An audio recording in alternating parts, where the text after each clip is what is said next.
Kansas City Chiefs losing their opening game to the Detroit Lions. Now, if anyone doesn't know anything about the Kansas City Chiefs, it's the fact that they have the best quarterback in the NFL in Patrick Mahomes. He's such a great quarterback. He can do so many great things. He's immensely talented. And he deserves all the accolades that he gets. But the problem is that he went into his week 1 game without any of his weapons, right? His best player was probably Marquez Valdez-Scantling. Travis Kelce, he got injured. He didn't have the guys that he needed or that he even had in the Super Bowl in order to beat the Detroit Lions, who are an up-and-coming team. And I think the defense really, like, I saw the intro by the defense, and I was like, I don't even know any of these guys. The offensive line, he's got rookie left tackle, rookie right tackle. They just look lost. And the Detroit Lions, like, they didn't really do anything special. They just won the game, and they just played better. And it really got me into an internal conversation with myself about, does Patrick Mahomes need weapons in order to win football games? Like, is he a product of his weapons, or is he just a great and talented quarterback? And I know that there's been a lot of discussion by people, like, during the game, they're like, oh, if Dak Prescott threw that interception, they would blame it on him, and he just hasn't had weapons like Patrick Mahomes has had. And then obviously, Giants fans kind of get into it and say stuff like, well, Daniel Jones just hasn't been good because he hasn't had the weapons that he's needed. And the only reason why Jalen Hurts has been good is because of the weapons that he has on his team. Nothing else.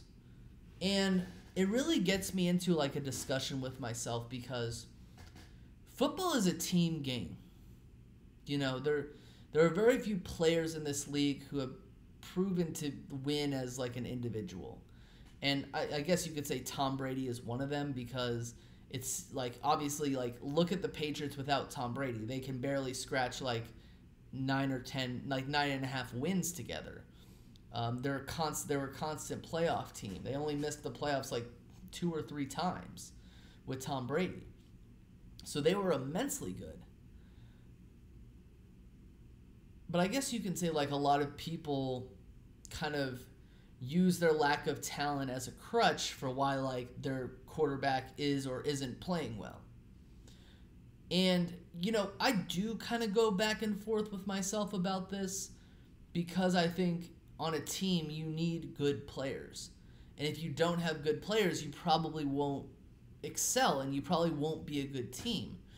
But at the same time, you have the quarterback position, and whenever a team wins, the quarterback always gets the support and the admiration by the fans and the media.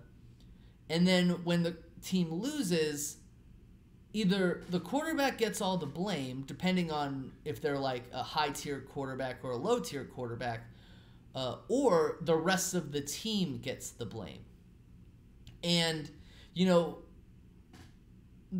that can be expected just because everybody is supposed to like the starting quarterback of the team. And if you prove that you don't like them or you criticize them, then you get coined as a hater. And I just feel like when it all comes down to it, you just got to be objective about these things. And going back to that Chiefs game against the Lions, what needs to be said is the fact that while Patrick Mahomes did not have all of his weapons with him, he was erratic. He was a very erratic passer in that game. He was missing guys high. He was missing guys low. He was making some horrendous decisions. You can go ahead and you can blame Kadarius Toney all you want, Because Kadarius Toney played like a straight-up donkey in that game. You know, I don't like the Giants. I laugh at Giants fans sometimes, but they're 100% right about Kadarius Toney. 100% right about him. He did nothing but talk smack all off season to Giants fans, and he went out there, he dropped 3 passes, one led to a pick 6, and one of them was a 4-yard loss. So that's not good. I don't believe in dogpiling a player, but at the end of the day, he did not do himself any favors by talking that much smack. That's something that's going to get you that's going to get you cut instantly. But Patrick Mahomes could have played better. He was not playing the way that he played in the Super Bowl. Sure, he didn't have that much help in this game. But you also have to understand that he didn't look motivated. He didn't look focused. That whole team didn't look focused, which is really weird because you really don't see that much from an Andy Reid-led team. And we haven't really seen that much since he was the head coach of the Philadelphia Eagles. This is not me saying that Patrick Mahomes is not the best quarterback in the NFL, because he is. This is me saying that while you can blame the weapons that he had or he did not have, but what you also have to understand is the fact that it's a team game and he didn't play up to par. He didn't. And I know many times in my life I've been attacked by even other Eagles fans for being objective. Like, I'm 100% positive there will be at least one person coming to me saying, you hate Jalen Hurts. And that couldn't be any further from the truth, because I need Jalen Hurts to be the quarterback of this football team. Because if he is not, that is bad. That is really bad for this team if Jalen Hurts doesn't end up being the quarterback of the team, because of how much the Eagles are paying him down 3, 4, 5 years down the line.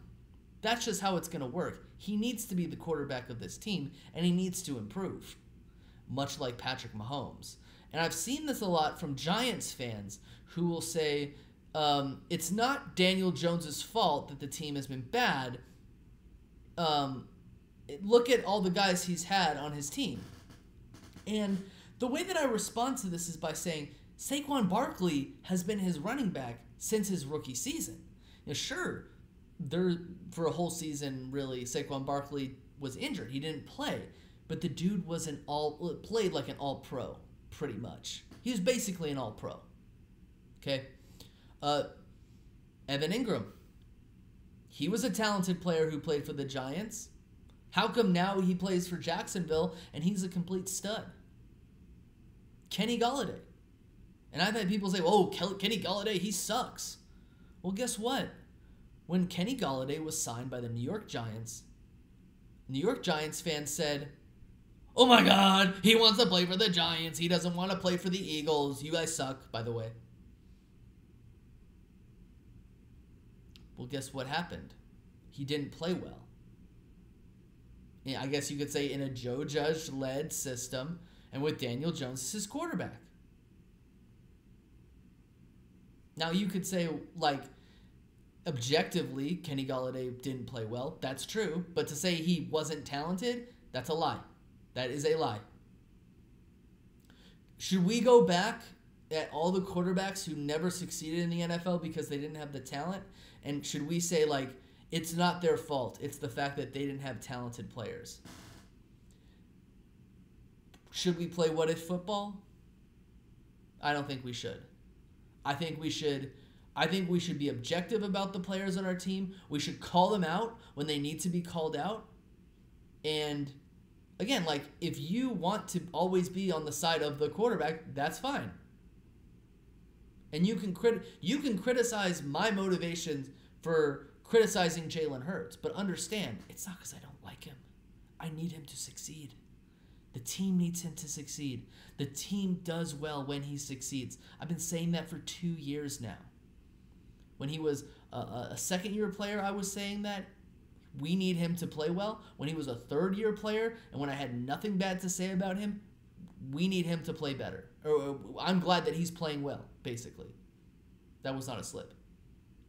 But my main message is this needs to be something that we are standing here and are objective about.